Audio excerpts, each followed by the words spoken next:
Hey everyone! So, gut health and gut healing supplements, just like you asked. I prepared some of the supplements that I use currently for my patients and my clients and myself. So, let's start with the basics. One of the really good supplements is the Epi Integrity Powder by Pure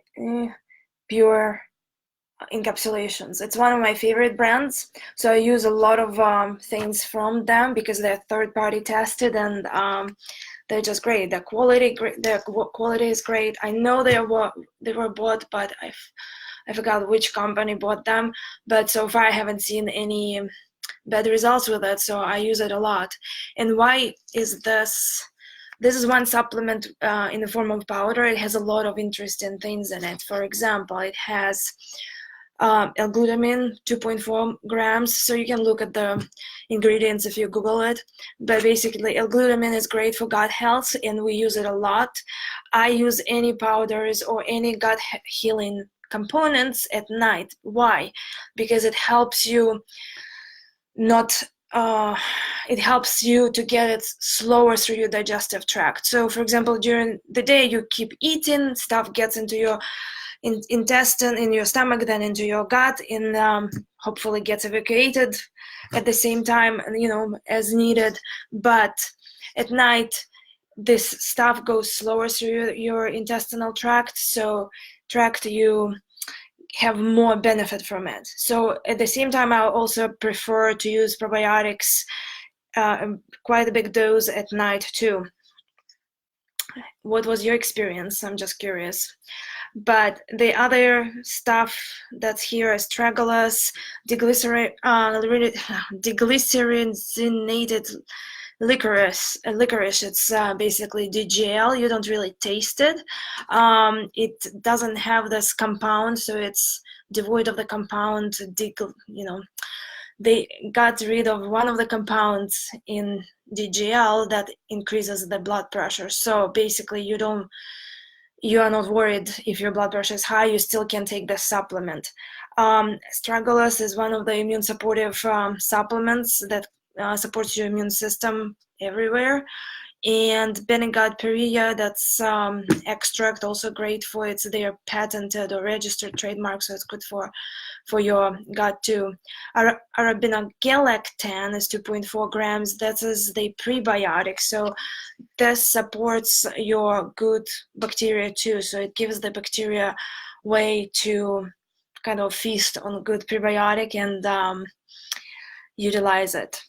So it's not, this is the kind of like helping to restore the intestinal mucose lining, and at the same time it helps to feed the good microbiota with good stuff, with good bugs. My other thing, favorite thing by them is Poly Prebiotic. It tastes Poly Prebiotic powder by Pure Encapsulations. It tastes like berry flavor. It's not too sour, and it has a bunch of good stuff from cranberry, blueberry, and pomegranate. So it's a concentrated form, so you don't have to eat buckets of cranberries, which are really sour, blueberries, or pomegranate. And it's great also to support your good bacteria with prebiotics. And prebiotics don't have to be consumed just as supplements. Supplements help somewhat, especially if the gut health is really, really bad. But a lot of foods are rich in prebiotics, just as like garlic, artichokes, a lot of natural things, or fermented vegetables, sauerkraut, and pickles, fermented pickles like bobbies help a lot too. Just make sure you buy in the glass containers. Kimchi the same. Don't ever buy in the plastic, because plastic will leach BPA into the solution and into the food itself, and you don't want that. I don't. And this is, someone suggested to me to use colostrum. I used to use colostrum, but the only problem is that some people cannot tolerate colostrum very well because it's still made from the cow's milk as a basis, right? But if there's no other option, colostrum is a great option for the gut health. But the new thing that they developed, and I love orthomolecular products. You see, I don't use just one company. I use several companies. Well, it's hard to figure out left, right, where's it left or right. But SBI Protect, that's serum bovine immunoglobulins. Basically, it's IgGs. If you can see, probably here, I don't know, here. Immunoglobulins, IgGs, 1.2 grams in one scoop. So IgGs is a type of antibodies that get into our intestines and kind of kill bad guys. So they boost our immune system. Who can benefit immensely from products like this? Okay, I'll stop showing it. It's embarrassing. I cannot figure out how to show it properly. But people like me actually benefit greatly from IgG products because I have very low secretory IgA, and I have some patients who genetically predisposed or due to some weird things that are happening in their bodies predisposed to gut imbalance and also to viruses and bacteria, bad bacteria camping out in the gut more efficiently. So basically, secretory IgA is a component of the mucosa that of the first protective layer of the gut that helps to fight any bad things that happen to be ingested and ingested with the food or not washed hands and you grabbed something. So for example, we went to Turkey and from 3 people, right? My husband, my mom, and I. Only I got the, oh my God, hand, foot, mouth disease. Okay, everybody was fine. I was the only one sick for 7 days, and it was during the Ebola outbreak that was terrifying because I was afraid that they would quarantine me in the airport in Ukraine. But I didn't have really overt symptoms. I just had a sore throat that was horrible, and later it developed into the gastrointestinal issues and horrible itch and pain and on the hands, on the palms of the hands. I didn't have any sores in my mouth. Probably that sore throat that felt like strep throat was one of them. But basically, if I encounter any gastrointestinal bug, I'll get it. You may be fine, like my husband and my mom, they were just fine. They didn't have any symptoms and they didn't get sick. But even though I was in the close contact with them, I got really sick. So that would have helped me fight any rotavirus that comes my way. Well, I cannot actually get the rotavirus, but any enterovirus, so enterovirus that gets through the stomach and into the gut and causes really bad symptoms, such as rotavirus is one of the enteroviruses, or hand, mouth, and foot disease is another one.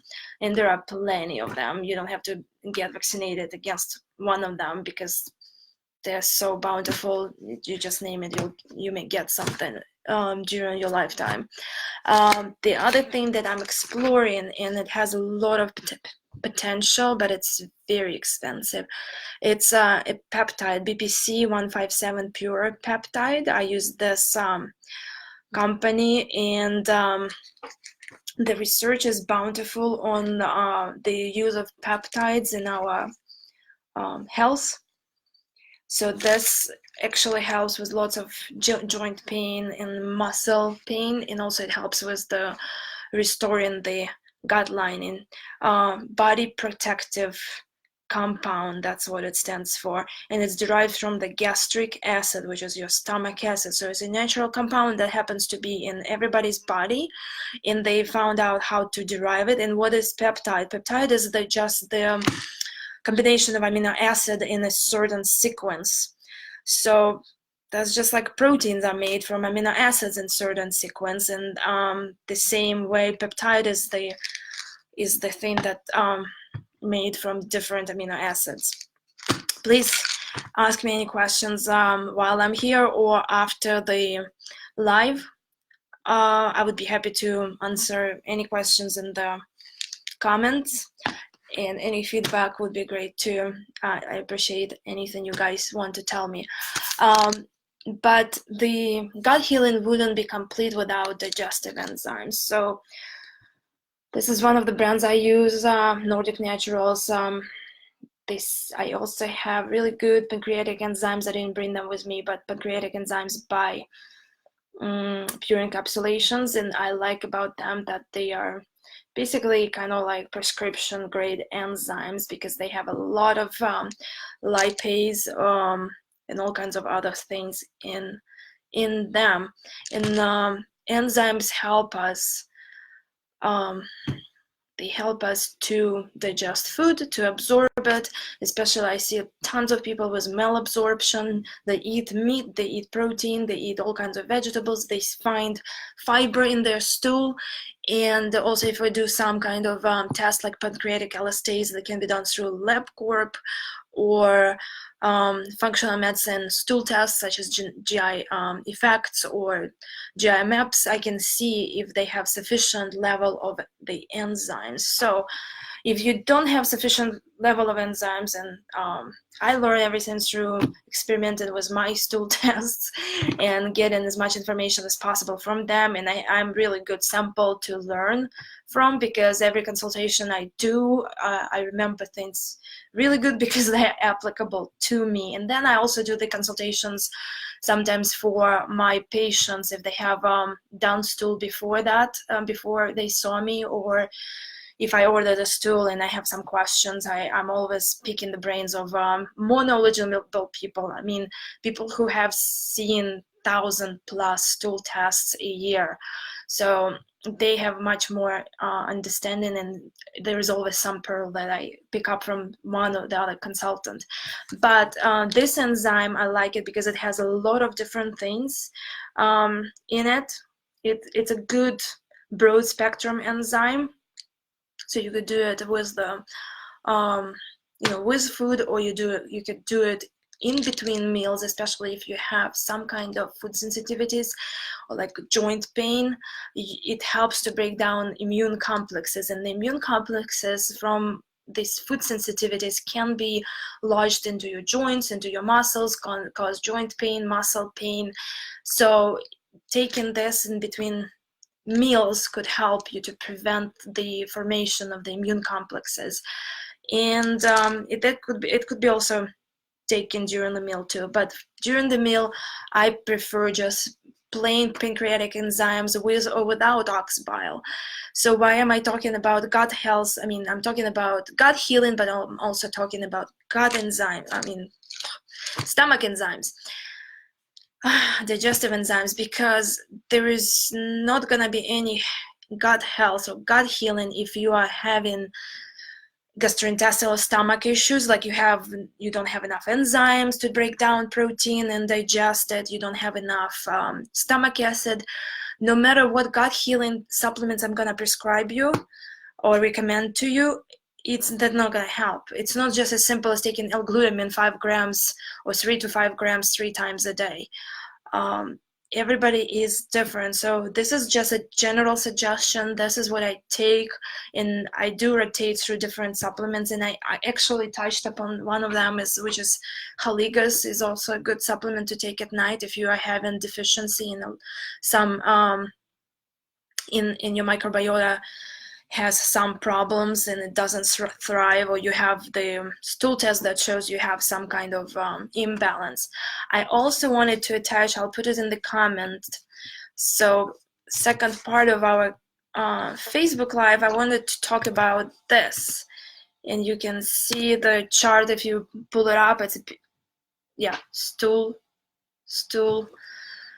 stool chart, and you can evaluate your stool for constipation or diarrhea. And I love it because a lot of times the patient or client comes to me and says, well, but I'm not constipated, I just poop every 2 days, that's my normal, or every 3 days. Sometimes people say, oh, it's my normal every 5 days, and I'm like, well, that's not your normal, that's just abnormal. So it cannot be normal to poop once in 3 days. Once in 2 days, well, it depends how much fluids you get, how much fiber you get, and there are some symptoms, things that you can do to increase fiber intake and water intake. But if it doesn't help, or if it makes it worse, for example, if you do take all the fiber in the world but you still poop every 2 days, probably something is wrong with your microbiome in the small intestine. So I would look into it deeper. And of course you need to figure out, if you cannot figure it out, get some help. But the other comments I get from my clients is that, well, I poop every day around the clock, but I sit on the toilet for 30 minutes to poop. Okay, that's not that's not a normal type of poop. This is constipation too. Or the pebbles come out first and then I have a normal stool. That's also not normal type of poop. It's again constipation. Diarrhea is easy. You know, some people say I poop 5 times a day and it's semi-soft, or I poop every time I eat, so it's 3 times a day. Every meal I eat, 1 hour later I go to the bathroom. Well, that's not optimal either. So it's too much. It's like Goldilocks. Too much is not good, too little is not good either. So you can evaluate your stool patterns with this Bristol chart, which has been used so widely by a lot of people and practitioners. The other issue is the person says, I poop every day, but I don't feel like it was complete poop. So sorry talking so much about poop. I had to do this Facebook Live here in my office, because if I say poop so many times, my 3-year-old will start asking me questions what it is, and probably she will start saying it a lot too. So if you feel like you pooped but you feel like something is still left, like I don't know, it's hard to, it's called incomplete evacuation. So you gotta evaluate, how do you feel? Does your stomach, like abdomen, still feel full, or was it kind of like complete, it just went through you and you're ready to face the day, especially if you had coffee in the morning. That also is a good way to promote poop. But what can we do for our poop issues? So with constipation, it's difficult and it's easy, depends on the patient. So I use a lot of magnesium citrate as a very mild laxative, and usually you need probably 2-3 around 4 capsules a day. It's a great supplement to use also if you have high oxalates, because it will decrease oxalates naturally. Citrate decreases the oxalates. At the same time, citrate is kind of like a osmotic laxative. It attracts water into your gut and makes you poop. I never ever use Miralax. Please stop using Miralax. This is a petroleum, meaning the oil byproduct, you know, that black oil that they get from the ground to make a gasoline. Yeah, that's not good for you. There are a lot of other ways to promote bowel movements, just like prunes, for example, or some juices. Like some juices also help this to get sugar, gets more water into the gut and helps you poop better. But the problem with constipation, like you talked in the previous video, is that you do not excrete, you do not eliminate the toxin. So any toxin you have in your body that should be eliminated with the stool, you are not excreting it, because it gets reabsorbed and gets back into the circulation. And here we go with the period abnormalities, you know, estrogen dominance. A lot of other issues happen because of that. So you want to, if you do consume by accident BPA or BPS, you want to get rid of it as fast as possible, right? And for that you have the liver working properly and all that other stuff. But for diarrhea, I'm not sure.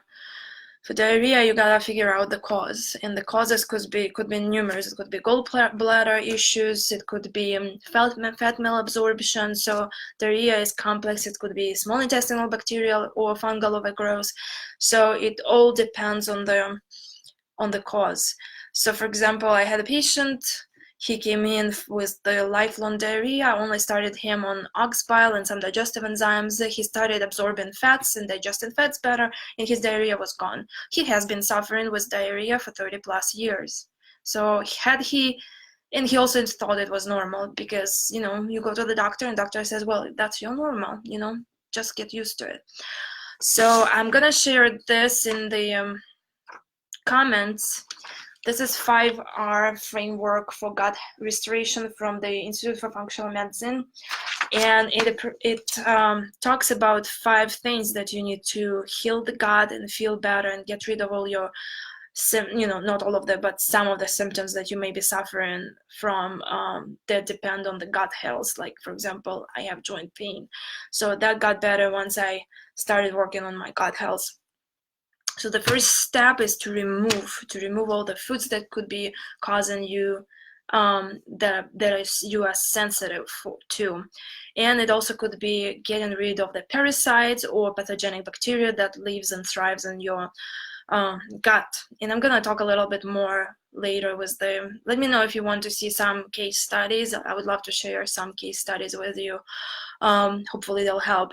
But the other thing is, second stage is to replace. You have to add things back to your gut. So it could be digestive enzymes, probiotics, bile acids, which is ox bile, hydrochloric acid, and also getting rid of the medications that you hopefully won't need anymore, like proton pump inhibitors, which are like omeprazole, Prilosec, and histamine blockers that decrease the stomach acid in your gut and actually predispose you to have small intestinal bacterial overgrowth. Because guess what? If you don't have enough stomach acid in your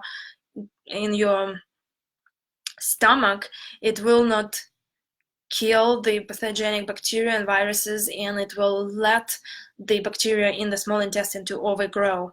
The other thing, the third stage is the reinoculate. So we add probiotics, we add prebiotic foods and prebiotic supplements. And I usually, like I mentioned, I do it at night. You also could do yogurt if you're not, if you don't have allergy to dairy, but usually I exclude dairy in all my autoimmune clients. And prebiotics are great from just foods, like I mentioned, artichoke, garlic, leeks, tofu if you're okay with the soy products, inulin, you name it. There are a lot of good things. Even oats has a lot of probiotics if you can't tolerate it.